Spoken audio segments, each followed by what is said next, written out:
Hey friends, for social studies today, I'm going to read you a story about a little mouse named Chrysanthemum. Maybe you've heard this story before and maybe you have not, but it is written and illustrated by Kevin Henkes. Let's find out what happens in Chrysanthemum's story. There's our title page. That's Chrysanthemum when she was a little baby. The day she was born was the happiest day in her parents' lives. "She's perfect," said her mother. "Absolutely," said her father. And she was. She was absolutely perfect. "Her name must be everything she is," said her mother. "Her name must be absolutely perfect," said her father. And it was. Chrysanthemum. Her parents named her Chrysanthemum.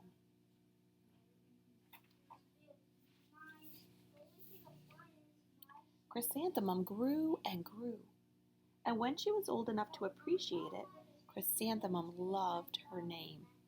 There she is, crawling and eating and learning how to walk, ride a bike, just like you guys did when you were growing up. She loved the way it sounded when her mother woke her up. She loved the way it sounded when her father called her for dinner. And she loved the way it sounded when she whispered it to herself in the bathroom mirror.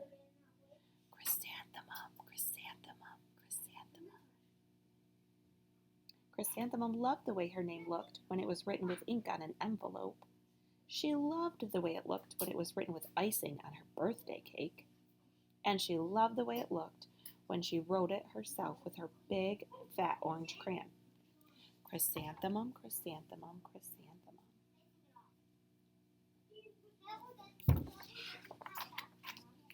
Chrysanthemum thought her name was absolutely perfect. And then she started school. On the first day, Chrysanthemum wore her sunniest dress and her brightest smile. She ran all the way. "Hooray," said Chrysanthemum. "School." But when Mrs. Chud took roll call, everyone giggled upon hearing Chrysanthemum's name. So here we have her class. That's Mrs. Chud. Then we have Don, Eve, Max, looks like Kay, Les, Al, Lois, Sue, Bill, Pat, Tom, Sam, Ken, Joe, Rita, Victoria, and Chrysanthemum. "It's so long," said Joe. "It scarcely fits on our name tag," said Rita, pointing. "I'm named after my grandmother," said Victoria. "You're named after a flower." Chrysanthemum wilted. She did not think her name was absolutely perfect. She thought it was absolutely dreadful.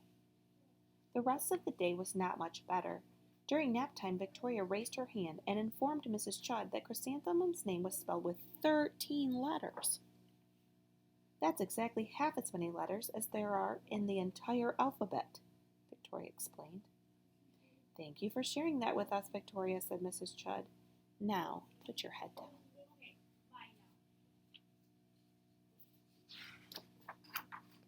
"If I had a name like yours, I'd change it," Victoria said as the students lined up to go home. "I wish I could," thought Chrysanthemum miserably. "Welcome home," said her mother. "Welcome home," said her father. "School is no place for me," said Chrysanthemum. "My name is too long. It scarcely fits on my name tag. And I'm named after a flower." "Oh, pish," said her mother. "Your name is beautiful." "And precious and priceless and fascinating and winsome," said her father.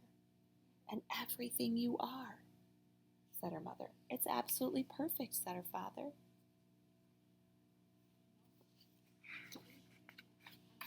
Chrysanthemum felt much better after her favorite dinner, macaroni and cheese with ketchup, and an evening filled with hugs and kisses and parcheesi. That night, Chrysanthemum dreamed that her name was Jane. It was an absolutely elegant, pleasant dream.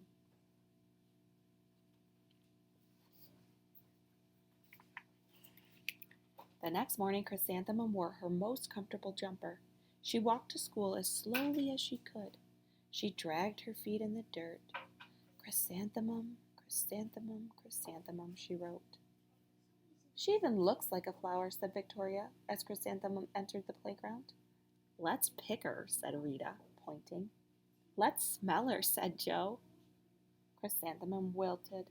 She did not think her name was absolutely perfect. She thought it was absolutely dreadful.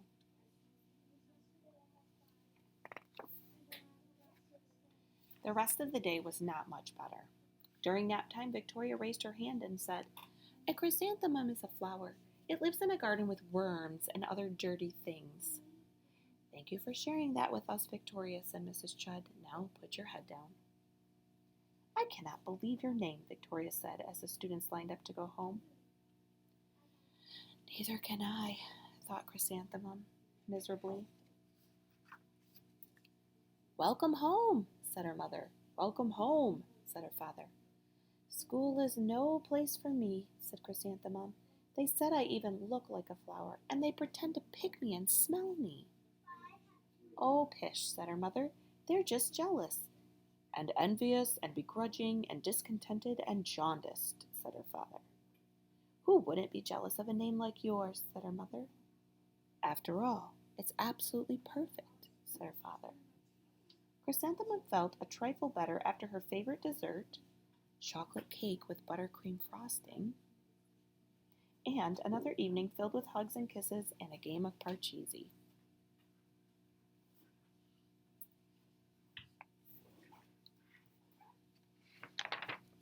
That night, Chrysanthemum dreamed that she really was a chrysanthemum. She sprouted leaves and petals.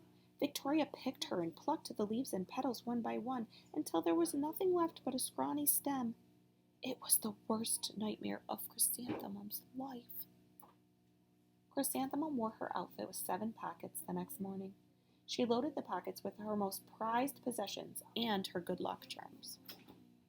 Chrysanthemum took the longest route possible to school.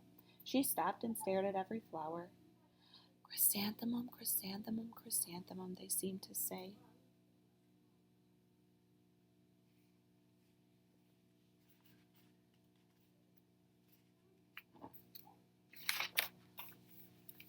That morning, the students were introduced to Mrs. Twinkle, the music teacher.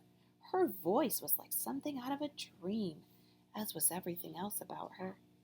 The students were speechless.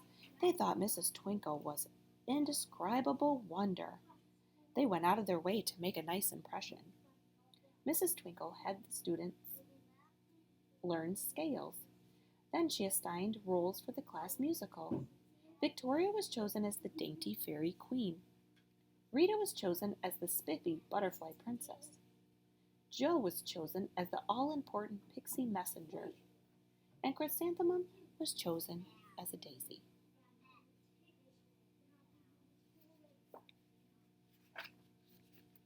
"Chrysanthemum's a daisy, chrysanthemum's a daisy," Joe, Rita, and Victoria chanted, thinking it was wildly funny. Chrysanthemum wilted. She did not think her name was absolutely perfect. She thought it was absolutely dreadful. "What's so humorous?" said Mrs. Twinkle. "Chrysanthemum," was the answer. "Her name is so long," said Joe. "It scarcely fits on her name tag," said Rita, pointing. "I'm named after my grandmother," said Victoria. "She's named after a flower." "My name is long," said Mrs. Twinkle. "It is?" said Joe. "My name would scarcely fit on a name tag," said Mrs. Twinkle. "It would," said Rita, pointing. "And," said Mrs. Twinkle, "I'm named after a flower, too." "You are?" said Victoria. "Yes," said Mrs. Twinkle. "My name is Delphinium.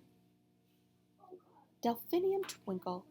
And if my baby is a girl, I'm considering Chrysanthemum as a name.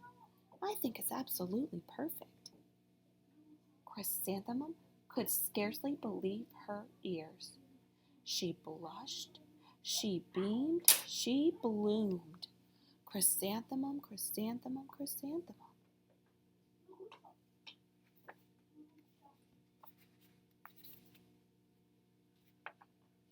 Jo, Rita, and Victoria looked at Chrysanthemum longingly. "Call me Marigold," said Jo. "I'm Carnation," said Rita, pointing. "My name is Lily of the Valley," said Victoria. Chrysanthemum did not think her name was absolutely perfect. She knew it.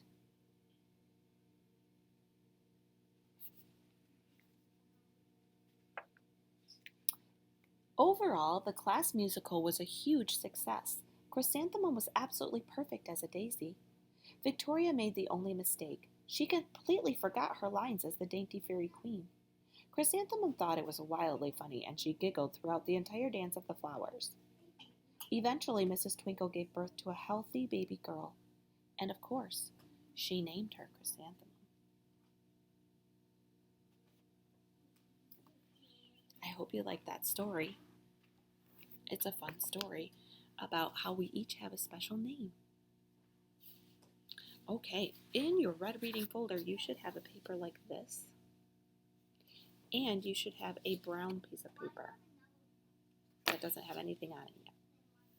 What you're going to do is you're going to color these different parts. This is actually Chrysanthemum's face.